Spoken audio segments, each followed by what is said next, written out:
It's Fourth and Forever. We're back with our Intangibles series with perhaps the most decorated. Wait, Fourth and Forever? No, Fourth and Forever. no, I don't know.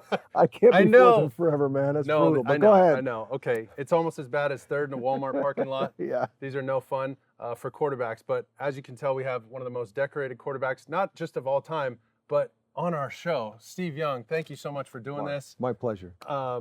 This guy moved heaven and earth to make this happen. You did. You moved heaven and earth to make it happen. Family plan, spring break. Isaac, these guys did it, made it happen. Spring break 2021, Sanchez and Steve Young. I mean, does it get any better? Does not. Okay. And this place in the view does not get any better. Cancun, move over. You know what I'm saying? This is where you want to be. Can my family move in here after you leave?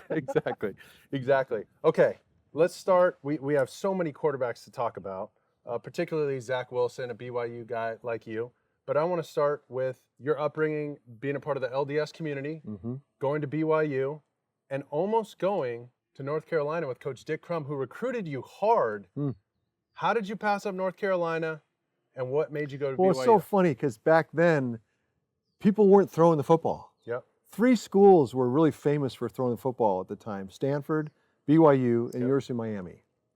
Everyone else was running veer option, split option, and so it's funny, the game is now, like, where was I in 2021? Like, the game, pro football's come to me, and let alone college football. You had to make a choice. If I went to North Carolina, I had to play the split option. And I wanted to play quarterback. I wanted to throw the ball, even though I wasn't a great thrower in high school. That's what my head. And so that's why I went to BYU, is I wanted to throw the ball. I had a lot of, obviously, connections there, but that's where you could go and learn to be a pro quarterback. Otherwise, you go to North Carolina, you could be great, but you're not going to learn. They're not going to say, "Oh, that's a pro-style game." And so that was a big choice you had to make back then. And I chose to kind of go where you're going to throw the football. I love it. So with those roots, you end up playing at BYU, playing awfully well, runner-up for the Heisman. You and Doug Flutie are runners-up to Mike Rozier, right? Yeah. So you go back to New York. Same. It's really the same deal as it ever was.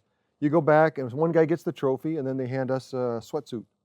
So do you still have the sweatsuit? Man, the sweatsuit was like classic 1940 thick. Ooh. Like, you know what I mean? Like if you washed it. I was hoping for like a velour. Oh no, like it was just one of those, like it was, 1936 Olympics kind of stuff. It was, So I remember getting on the plane home, and my parents, they were from New York, so they came down and came to this thing, and then we're leaving, saying goodbye, and I'll take you. I love you guys. See you later. He goes, well, you're gonna carry that heavy sweatsuit?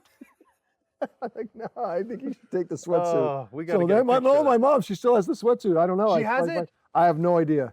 Okay, I have we no need idea, some serious research. Let's ask her. Okay, we're going to get her on the show, actually. She'd be the one. Trophy sweatsuit. So we're talking about all these quarterbacks that are going to be getting ready for the NFL draft, and so much media coverage. So much has changed, like you alluded to earlier, not just with passing the football, but everything that goes into the game of football and this quarterback position.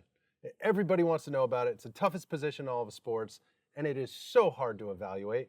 Where do you see this class this year? And then we're going to weave back and forth between what these guys are going to get ready to expect at this next level. But let's start with how you would maybe rank or just kind of position some guys, right? So Trevor. We knew Trevor was coming 3 years ago, right? It's like, okay, everyone's going to go for Trevor, and that's what's ended up happening. The interesting thing about it is Zach has come from, in ways, nowhere to be someone like Joe Douglas is the general manager for the Jets. He's no fooling around. No doubt. You don't mess with Joe Douglas. That's what I hear. So if Joe Douglas is a believer in Zach Wilson, this meteoric rise is not a flame out. This is somebody that has substance and has real meat to him. And that's the story, is that despite the fact that he's come from so quickly, it's what he brings with him. No doubt. That I think that is pretty impressive. And then obviously you got Trey and Justin Fields and the guys that can move, guys that are dual threats. That's what 2021 and the 2020s is, dual threat. You've got to be able to do that. But then there's Mac Jones that says, I can, I can figure out, I can process. Right. I can process with the kings of processing. Drew Brees. Is that enough? Yeah. Is that enough in Tom 2020? Brady, those kind of guys. So the real question for the 49ers is that enough in your offense that if you have an elite processor that can't move very well in 2021, is that enough? And I think these are really tough questions for teams to answer when you're going to get one shot at you know, for the 49ers, they have a great team. They're going to have one shot at being the third pick. Yeah. They're not going to be here for a while. And so in many ways, your whole 5-10-year future, and really the truth is for every team, if you don't have a quarterback, it was true in 1980, it's true in 2000, it's really true in 2021. If you don't have a quarterback, you don't have a chance. 100%. Well said. I think talking about specifically the 49ers, I want to jump off that off-ramp, all right? We're on the highway. I'm going on the 49ers off-ramp, okay? That's my off-ramp. Jimmy Garoppolo's there, just went to a Super Bowl 2 seasons ago, and now they're potentially drafting somebody as high as Mac Jones at 3 overall. Take me back to Tampa Bay. They take Vinny Testaverde. I mean, where are you? Because you went through USFL, you know, and this is the thing I was saying before we started, right? You read through this Wikipedia stuff, you read through bios, and you sum it up in a matter of 25 words. Yeah. But these are years of your life. Nights when you're at home thinking, hey, man, I'm supposed to be playing. I just made a bunch of money in the USFL. I was supposed to go to the Bengals. Tell me where you're at and what these kids might potentially face, Steve. In football, it's not basketball.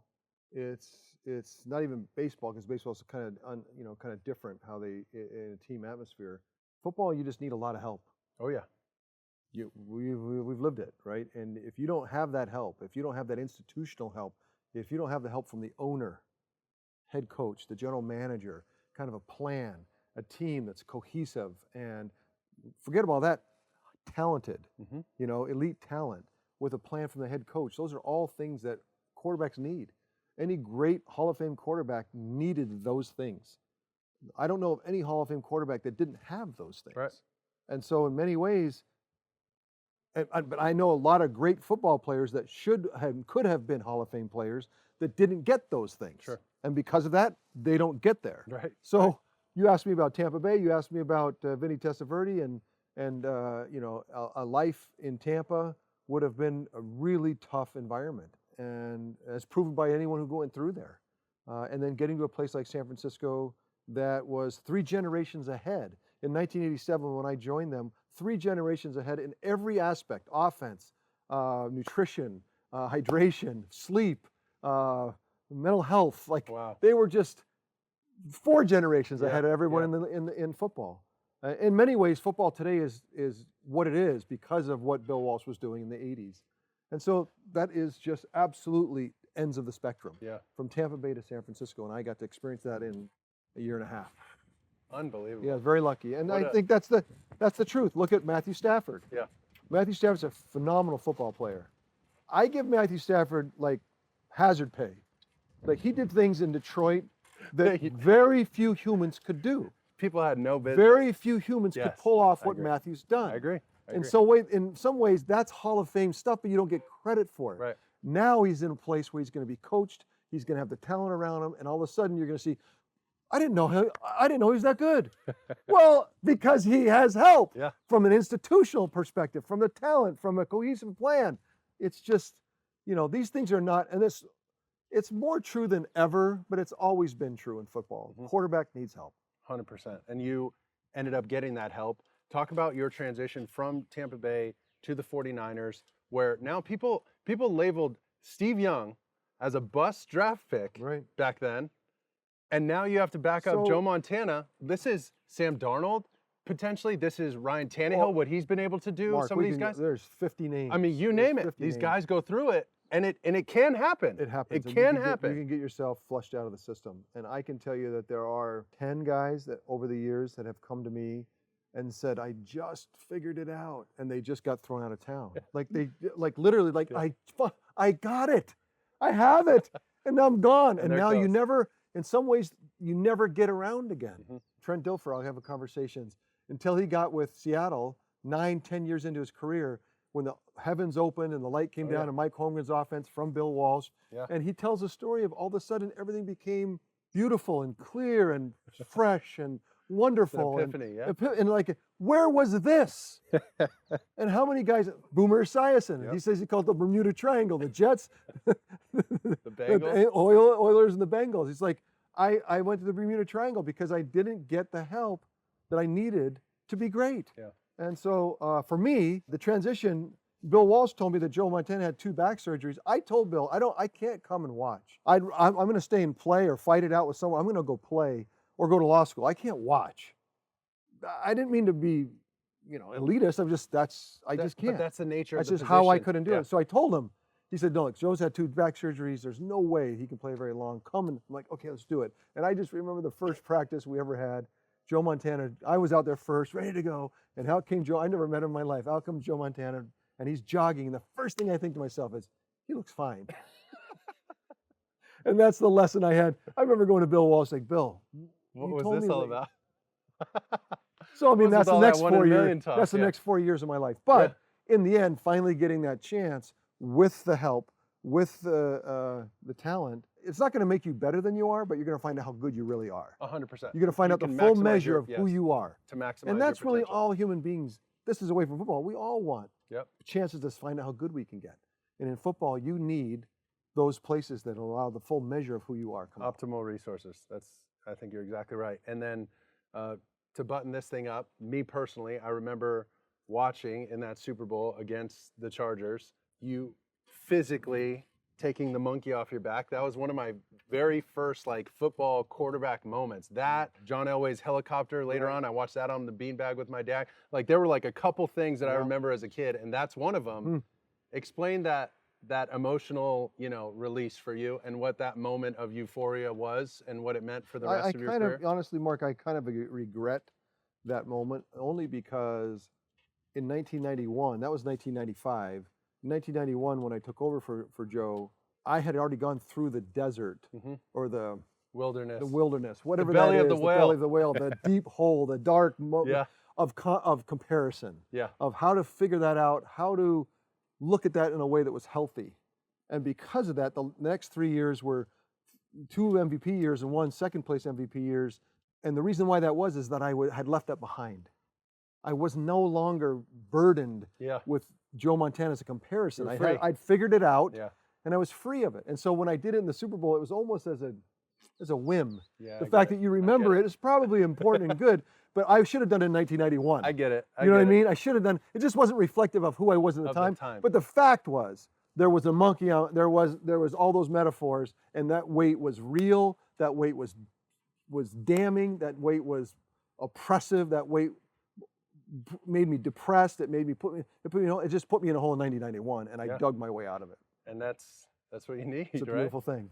That is awesome. And these quarterbacks, what they're going to get into are maybe situations like that. You talk about Zach Wilson going to the Jets. I mean, as soon as you go there, you're compared to Joe Namath. I don't care who you are. I mean, I lived it. You know what I mean? You lived a fan base that really is like any other. It's wild. Honestly, there's no other fan base like the Jets. And you can say, oh, what about the Patriots, the Giants, what about the Eagles? They're all unique and different, but nothing is like the Jets. And there's a PTSD that's deep embedded in the Jets fan base. Right. So that they're born out of so much pain and anguish. Yes. And they react in a very unique way. So anyway, and you experienced that. And Philly too. Philly was kind of like that. Fair enough. I think. And I went there back to back, so it was like, you felt man, it, this is seen like it. I've known the these twin places. brother. You needed to go to San Francisco or Seattle. Have the Dilfer experience. That's what I needed. Have the Dilfer experience. That's what I needed. But yes, there's no question that Zach is going to face that. That kind of. Look, with a new coach, if the plan works, and they have LaFleur and my old coach Greg Knapp, who coached me in San Francisco, he's the quarterback coach. So there's people there that can start to give you what you need. One of the what you need is institutional help, which I think with Joe Douglas is there and the owner. I think you now have coaching that I think will really focus quarterback centric. We'll call it. It's really about doing everything. We don't need to be coddled, but we need to be focused. 100%. And so I think that their system is going to be quarterback focused, quarterback centric, to give them Zach every opportunity to succeed. That's a positive. And now he needs the people. Yep. And now they've got to get the people. So and that might be a year. That might come. So that's my biggest thing, right? It's one thing. So the Jets drafted me at 5 because they traded up to 5. Right. So they were a 9-7 team with great veteran talent. Right. Okay. They weren't a crappy pick 5 overall team. Right. So where they're at right now, all this draft capital they have, Zach's going to have to mature with a lot of guys, right? So they're all going to have to grow up. So it could take a little time. So the expectation now is hold on, New York. Just give it a second. Let it marinate. Let it cook a little bit. You know what I'm saying? Good luck. Is it realistic? Good luck. Is it realistic? I think I'd say this. when I left Tampa, Bill Walsh was one who said, I've watched you, you can do this, you can play. So if you go through the desert, you go through the difficulties, there's still an element where you need to show, despite all of it, that you have something unique and special. Some flashes. And people want to see it. They want to find it. They want to, and that's where that's the grit, because inevitably you can start to get overwhelmed by all the negativity and all the victimization that's in the building. Everyone's blaming, everyone's yelling and screaming, pointing fingers, and the little conversations in the corner, and everyone's trying to cover their butt from the media side, and you can just see it all. And it can get to a point where you feel you start to play into the victimization. It's really hard not to. And so that's why I would tell Zach, the grittiness that you need to have that never gives into any of that. I told Zach, told his dad 1,000 times, the only thing that matters is playing good football. Just keep playing and play good football. And if you're losing, play good football. If you're winning, play good football. Get better every week. Make sure the mistake you made last week, don't make it this week. Forget about everything else. Nothing else matters. And if you can stay focused and laser on the data and on playing better every week and being gritty and not letting yourself get depressed or down or forlorn, it'll come out. You'll, even if it's somewhere else, it will come out. And I can attest to that. So this was awesome. Reflection on your career. Some of the I feel highlights. like I've been exposed. I mean, Mark got deep, man. I was like, this is important, man. I started to weep. Quarterbacks got to hear this stuff. Is this the guy that makes you cry all the time? Who was it? All these interviews, the guy that won. You didn't think it was a good interview. That's right. Wept. Dr. Phil. Dr. Phil. Got to be Dr. Phil. Steve, thank you so much for your time. You're the This best. is awesome. Like, share, subscribe at Mark_Sanchez, at Fourth and Forever, Instagram, Twitter, all that. You know where to go. Thanks again for having us, and we'll see you soon.